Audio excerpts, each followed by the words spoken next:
जमीन से निकली हुई है, इसकी खुदाई करके भी देखा गया है। तो जैसे पेड़ की जड़ चलती है ऐसे ही चलती रहती है कि रात को 8 से 11 बजे के बीच में सांप जोड़े से आते हैं। झारवीर गोगा जी महाराज हर भक्त को दर्शन देते हैं। यहाँ पे जो 25,000 फौज मारी गई थी उनके नरकंकाल पड़े हैं। आज तक नरकंकाल बॉडियां पड़ी हुई हैं। पूरा पाठ से मोहम्मद गजनवी का इसी के अंदर और कहीं भी उसकी समाधि नहीं है। हर इंसान परेशान है। उसके लिए भी नौलखा बाग देखें कि देखने को कहाँ मिलेगा। आप ये खुड्डी गांव एक डूंगी डाबर ऐसा है जिसमें 1200 बीघे आज तक भी ये नौलखा बाग इतिहास के अंदर जीवित है। तो दोस्तों एक बार फिर से आप सभी का स्वागत है। मैं पहुंच चुका हूं उस स्थान पर जहां झारवीर गोगा जी और अर्जुन सरजुन के बीच में जो युद्ध हुआ उसी स्थान पर हूं। आप ये सामने जो नौलखा बाग देख रहे हो दोस्तों, यही वो स्थान है जहां भीषण युद्ध हुआ था और मोहम्मद गजनवी जिसकी 25,000 फौज थी उसको गोगा जी ने इसी स्थान पर मारा था। आज भी यहाँ जो हड्डियां हैं वो वैसे की वैसे देखने को मिलेगी। वो मैं आपको इस जमीन के अंदर दिखाने वाला हूँ। अर्जुन सर्जन का जो जोड़ा है दोस्तों, उसका जो शीश है वो इस मंदिर के अंदर है। तो दोस्तों यहाँ के जो पुजारी है उनसे हम खास बातचीत करने वाले हैं। गोगा जी का जो युद्ध हुआ उसकी की पूरी जानकारी उनसे लेने वाले हैं। इस जगह की जो महिमा है वो भी हम उनसे जानने वाले हैं। और जो नौलखा बाग है वो कहाँ है एक्चुअल में, इसकी पूरी जानकारी आज मैं आपके साथ शेयर करने वाला हूं। तो चलिए दोस्तों वीडियो को करते हैं स्टार्ट। मैं हूं वीपीएन और आप देख रहे हो वीपीएन गार्डनिंग एंड टूरिज्म।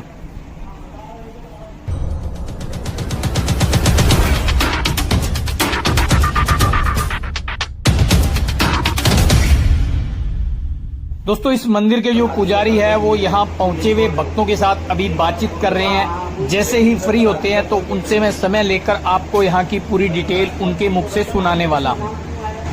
ये गांव खुडी तहसील राजगढ़ सादुलपुर जिला चूरू के अंदर पड़ता है गांव खुडी। और ये जगह का नाम डूंगी डाबर है। ये गांव खुडी से पाया फिर भी जाते हैं, इस रोड पे पड़ता है। ददरेवा से 8 किलोमीटर है, राजगढ़ से 12 किलोमीटर है। तो यहाँ पे देखिए हुआ था को झारवीर ने अपने मौसी के लड़कों में शीश काटे थे और मोहम्मद गजनवी की काफ़ी फौज को संघर्ष में हरा दिया था। और यहाँ पे देखिए ये जो सिलसिला है ये झारवीर गोगा जी महाराज की पुराने कथा अनुसार प्रभावित है कि जमीन से निकली हुई है, इसकी खुदाई करके भी देखा गया है। तो जैसे पेड़ की जड़ चलती है ऐसे ही चलती रहती है। किसी की ताकत नहीं है इसको उखाड़ के गांव में ले जाएं, अच्छा स्थान बनाइए, यहीं पे स्थापित है। और ये अर्जुन सर्जन जोड़ों की है जिसमें एक घोड़े पे 2 भाई बैठे हुए हैं, उनके शीश कटे हुए हैं। ये किसी के हाथ की नहीं बनाई हुई है। ये देखो इस पर पढ़ाई भी है, उस टाइम की पढ़ाई है। ये ऊपर जो लिखित है इसमें विक्रम संवत 1031 ये जो पढ़ाई दी गई विक्रम संवत 1031 सावन सुदी 12 द्वितीयवार यानी संडे जिस टाइम के 1048 साल पुरानी ये देवड़ियाँ हैं। दोनों जो देवड़ियाँ जमीन से निकली हुई है। और इसके पीछे है तो जोड़ों की समाधि ये जो दीवार के पास है देवड़ी, ये आप देख पा रहे हैं। ये अर्जुन सर्जन जोड़ों की समाधि है। और यहाँ का जो पुजारी परिवार है वो आप हो या कोई और है? नहीं, यहाँ के पुजारी नहीं। कितनी पीढ़ी से? हमारी 4 पीढ़ी से सेवा चलती है। आज से नहीं, काफी साल से चलती आ रही है हमारी सेवा है। और यहाँ जो अभी मेला लगने वाला है भादवे का मेला चलता है, देखो काफी पब्लिक आई हुई है। दिन में ट्रक भर भर के आते हैं लोग। भादवे के मेले में कितने लोग यहाँ पहुँचते हैं दर्शन के लिए बाबा के यहाँ? कोई अंदाज नहीं है, काफी भीड़ भाड़ होती है। गाड़ियाँ ट्रक पूरे संगत के साथ आते हैं। जम्मू कश्मीर से, हिमाचल से, गुजरात से, महाराष्ट्र से, पंजाब से, उत्तरांचल से सब लोग 4 कोण की दुनिया आती है यहाँ। क्योंकि मैंने आज तक देखा है गोगामेड़ी जा रहे हैं, ददरेवा जा रहे हैं। यहाँ का नाम मैंने भी पहली बार सुना है। जो गोगामेड़ी पब्लिक आती है, ददरेवा आती है, वो रास्ते में स्थान पड़ता है। ये तो सारी पब्लिक यहाँ भी मत्था टेके जाती है। सबसे पुराना स्थान है गोगामेड़ी, इससे 250 साल पीछे बनी थी। ददरेवा इससे 250 साल पीछे। अगर यहाँ युद्ध नहीं होता तो झारवीर गोगा जी महाराज का नाम रोशन कैसे होता? यहाँ पे युद्ध हुआ था, उनने गाय चराई थी। आज भी यहाँ पे काफी मतलब जगह पड़ी हुई है। 1200 किले 1200 बीघे जमीन पड़ी हुई है झारवीर गोगा जी के महाराज के नाम से। पहले तो 6.5 बीघा थी, अभी इसको बस्ती है, गांव बस गया, खेती हो गई। लेकिन 1200 बीघा अभी तक नेट पड़ी हुई है। यहाँ पे एक गोगाना तालाब भी है जो गोगा जी महाराज ने अपने गोगों के लिए ये तालाब खोदा गया था। आज ये गवर्नमेंट प्रशासन ने पक्का बना दिया गया है। इस तालाब के पास में एक पेड़ है जिसको इंद्रजाल बोलते हैं। ये 1500 साल पुराना पेड़ है। इसके नीचे महाभारत वाला खेल खेलते थे, पट्टी वाला, बोडियों वाला। खेलते खेलते युद्ध शुरू हो गया था, तो अर्जुन सर्जन जोड़ू ने मोहम्मद गजनवी की खोज का सहारा लिया। उस खोज को भी गोगा जारवीर ने मार गिरा दिया था और अर्जुन सर्जन जोड़ू के विशेष काट दिए थे। और इस पेड़ के ऊपर भादवा में रात को 8 से 11 बजे तक बाबा सांप के रूप में दर्शन देते हैं। हर भक्त को दर्शन देते हैं। ये नहीं है ये चमत्कार एक को दिख गया अनेक को नहीं दिखेगा। आप टॉर्च लेके आओ, हर पत्ती पत्ती पे सांप के रूप में जारवीर गोगा जी महाराज दर्शन देते हैं।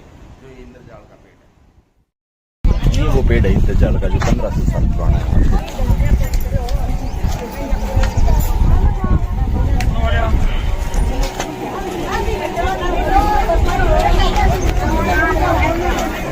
बिल्कुल अंदर से सूखा हुआ है, बिल्कुल सूख रहा है और अपने छत के ऊपर ही खड़ा है। जून जुलाई के महीने में देखो कितनी धूप पड़ती है राजस्थान के अंदर। हम छतरी वगैरह बाहर नहीं निकलते हैं। जिस टाइम में ये पत्ती पत्ती हरी होती है और इसको फल लगता है जिसको पील कहते हैं, और बहुत ज्यादा संख्या में पील लगती है। इस पे लाल पीली जैसे मोती होते हैं, ऐसे पील लगती है इस पेड़ के ऊपर। ये बताते हैं काफी साल पुराना, 8 से नहीं 1500 साल पुराना पेड़ है। इसी के नीचे खेलते खेलते झोपड़ा पासा उनका युद्ध शुरू हुआ था। ये बरदानिक पेड़ है जारवीर गोगा जी महाराज का। और तो काफी पेड़ हैं लेकिन और किसी पे नहीं। रात को 8 से 11 बजे के बीच में सांप जोड़े से आते हैं। जारवीर गोगा जी महाराज हर भक्त को दर्शन देते हैं। मतलब सिर्फ भादवे के महीने में यहाँ जो भी भक्त आता है उनको दर्शन होते हैं? हर भक्त को दर्शन होते हैं रात को 8 से 11 के बीच में। जब एकदम शांत माहौल हो जाएगा, पब्लिक बिल्कुल ठंडी शांत हो जाएगी, जिसके बाद पत्ती पत्ती पे सांप के रूप में दर्शन होते हैं। हर इंसान को दर्शन होते हैं, यानी एक को नहीं सभी लोगों को। बाकी आपको और दिखा देता हूँ। यहाँ पे जो 25,000 फौज मारी गई थी उनके नर कंकाल पड़े हैं। आपको कंकाल दिखाने की कोशिश करूँगा।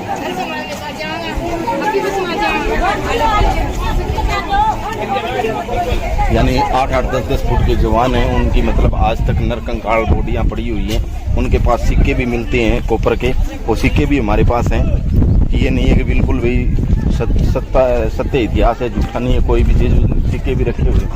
ये देखो आप देख पा रहे हैं, ये देखो ये बॉडी का पार्ट है। ये रीढ़ की हड्डी है, बाकायदा आप क्लियर देख सकते हो। रीढ़ की हड्डी है, ये देखो ये हाथ है, ये सब ये पूरी ये यहाँ पे पैर है इसके।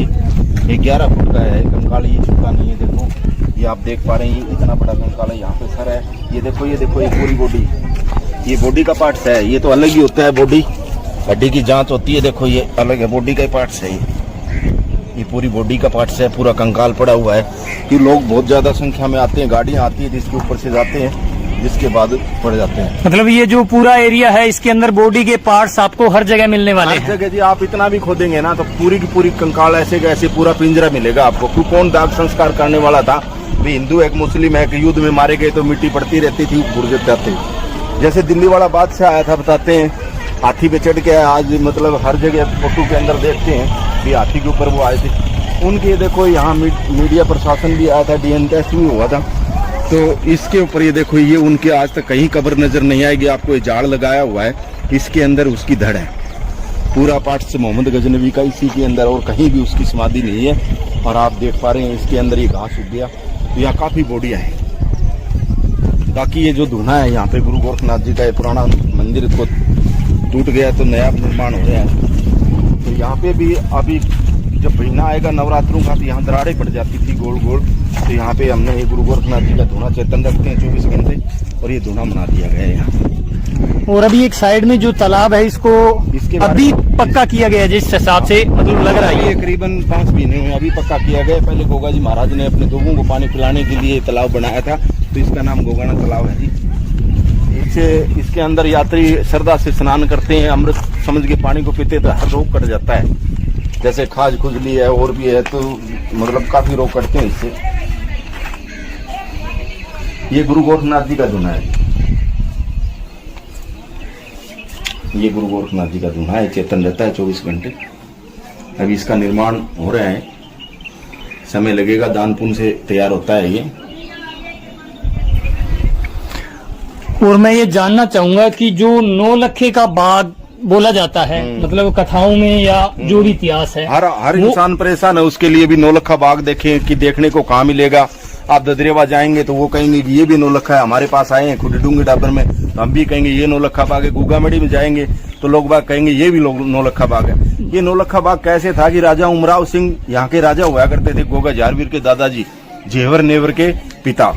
तो उनके पास 9 लाख बीघा भूमि एकड़ जमीन थी। क्यों? राजपूतों का राज हुआ करता जिस टाइम में, जमीन लोग बाग बाते थे, उनको कहा करते माल देना पड़ेगा तो मेरी जमीन वाले, तो आधा उनको देना पड़ता था। तो उसके पास 9 लाख बीघा भूमि एकड़ जमीन थी। वो थोड़ी तो नहीं होती है। कुछ चूरू राजगढ़ के अंदर आ गई, ददरेवा, कुछ हिसार के इलाके में आ गई, कुछ यहाँ, कुछ हनुमानगढ़ के इलाके में गोगामड़ी आ गई। तो एक राजा की हिरासत हुआ करती थी 9 लाख बीघा भूमि, तो उसका नौलखा बाग बना दिया गया है जिसके बाद में। और वो गोगा जी महाराज ने अपने गऊओं को पानी पिलाने के लिए तालाब बनाया था। आज ये 5 महीने से हमारे सरपंच नथुराम रंगा ने पक्का करवाया, प्रशासन के द्वारा, मदद के द्वारा। तो ये प्रशासन ने करवाया अभी पक्का है।